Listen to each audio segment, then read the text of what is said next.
Our debate is, can prisoners be rehabilitated? I'm Chloe and I play the role of a guard. I'm Jessica and I'm playing the role of the prisoner JR. I'm Sophie and I'm playing the role of the prisoner Daryl. I'm Ellie and I'm playing the role of prisoner E-Dog. I'm Jess and I'm playing a narrator. I'm Hannah and I'm also a narrator. Theories of rehabilitation claim that the experience of being in prison will cause people to change their lives in ways which make them productive and law-abiding members of society once they are released. However, this is not supported by empirical evidence, and in practice, prisons tend to be ineffective at improving the lives of most prisoners. The Rehabilitation of Offenders Act in 1974 aims to give those with convictions or cautions the chance to wipe the slate clean and start afresh. Under the Act, eligible convictions or cautions become spent after a specified period of time, known as the rehabilitation period, the length of which varies depending on how the individual concerned is dealt with. Rehabilitation periods will generally be shorter for offenders aged under 18 years old when they were convicted. Once the conviction or caution becomes spent, the offender is regarded as rehabilitated and is treated as if he or she had never committed the offence. This is E-Dog 0284 and she is in for drug abuse and minor theft. At 15 years old, my mum passed away and I was left living on the streets vulnerable.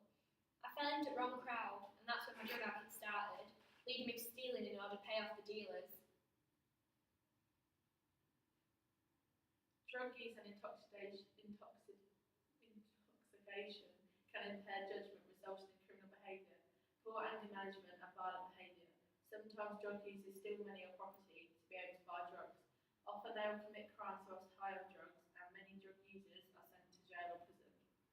In 2012, nearly 7 million adults were involved with the criminal justice system, including nearly 5 million who were under probation or parole supervision.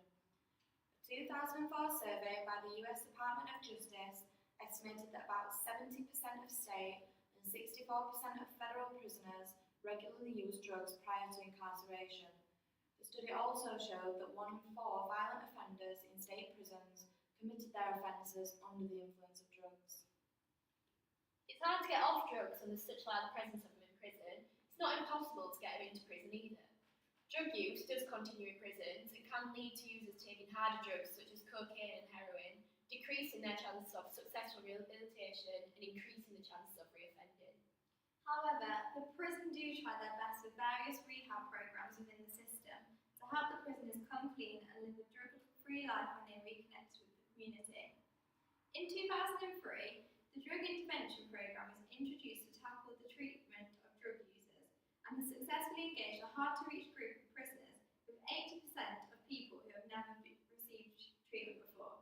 So really, my rehabilitation all depends on my cooperation, but my crimes had a very successful and well-known rehabilitation rate overall. Other major crimes are a lot harder to rehabilitate. For example, this is Daryl, 9376, and he is in for sexual assault. At 23 years old, I found myself in a violent relationship with a paranoid partner where I was beaten on a daily basis. One day I lost control and it led to me sexually assaulting her. I regret what I did, but I can never forget what she did to me.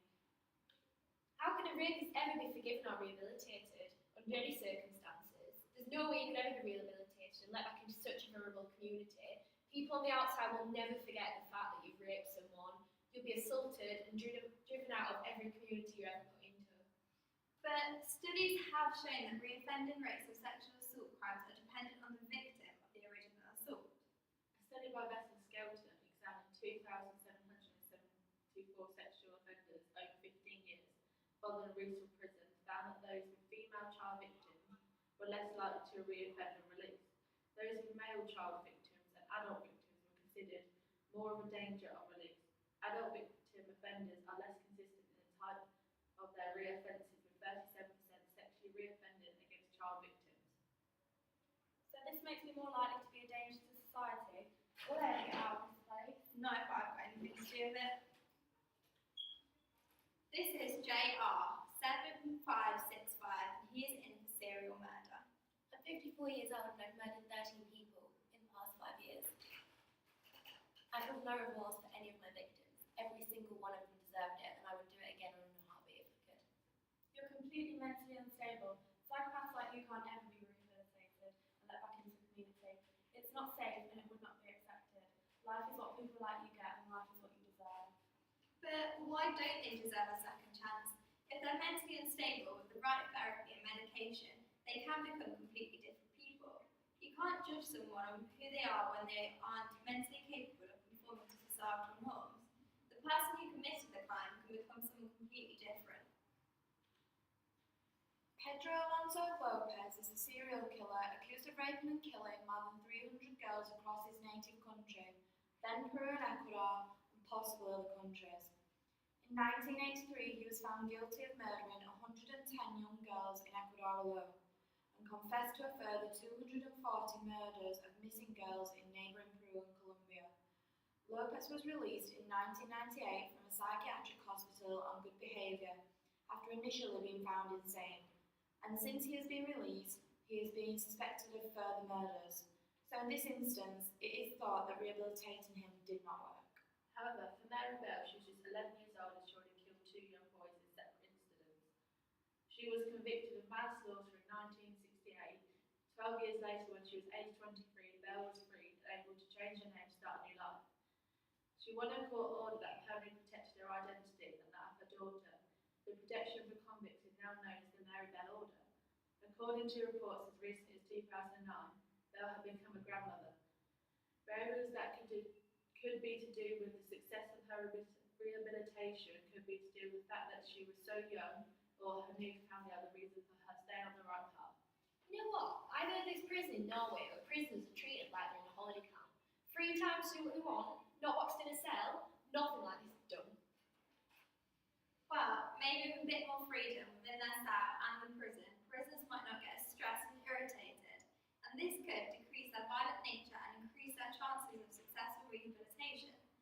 I've heard that in this Norway prison, that it's a long time since they've had fights between their inmates. It's the building and calm environment that makes them better people, in order for them to be rehabilitated and released. In Norway, they have their own toilet in their cell, unlike UK prisons, this has a door. They also have a flat screen TV and shower for each room.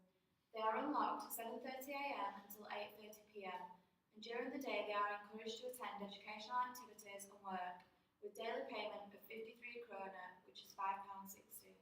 This has led to the decrease in aggression within the prison, and therefore maybe the way we treat the prisoners has an effect on the rates of successful rehabilitation. They are also allowed overnight visits from family members, which has been proven in further studies to decrease offenders' chances of reoffending and giving them inspiration to become successful in their rehabilitation programmes. The guards in Norway are also different to us guards in the UK. They have to complete a 2-year university course which has a specific emphasis on human rights and ethics. The guards' role is unique in the prison. They are seen as coaches, motivators and role models for their inmates. But is there such a thing as the ideal prison guard? It is fundamental that they are all trained and empowered to deliver the work that is demanded of them. But unfortunately, in the last 20 years, the training for officers has been eroded and is inadequate to properly train staff for professional work required of them. In the last 20 years, the role of the prison officer has changed from that of a supervisor or guard to that of a multi-skilled manager of offenders. Officers have to fulfil the role of teacher, trainer, welfare officer, agony aunt, listener, enforcer and supervisor. So really, my chances of rehabilitation depend on different factors. These include my own perspective, the rehabilitation programmes available and their success, the crime committed and the quality of the prison and guards' treatment. So rehabilitation is possible depending on prisoners' cooperation and mental ability. There needs a lot more research into how to improve the quality of the rehabilitation programmes and what programmes are more effective in different cultures. Rehabilitation in general needs a big overview and a